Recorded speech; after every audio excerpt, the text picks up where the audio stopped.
In this video, we're going to show you how to replace your BMW Key Fob battery. The first thing that you need to do in order to replace this is release the key. So press that button there on the side of the key fob to release the key. Now you're going to flip this over and there is a little notch right here, and you're going to take the end of your key, which is pointed, place it in that notch, and then you're going to pry up. So let's do that now.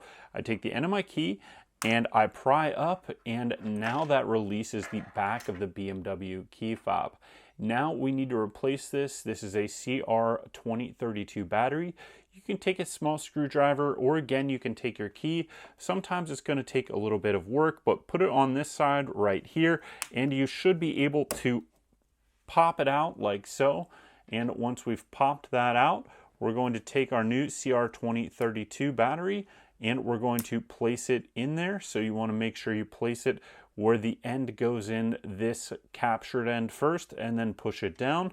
Now we're ready to put our back on. So align those tabs down at the bottom of the key fob. We just need to make sure we get those in there. A little tricky sometimes. And now we're going to press down and snap down, and then we replace our key. Now we have replaced our BMW key fob battery. Hope you enjoyed this video, and we'll see you next time.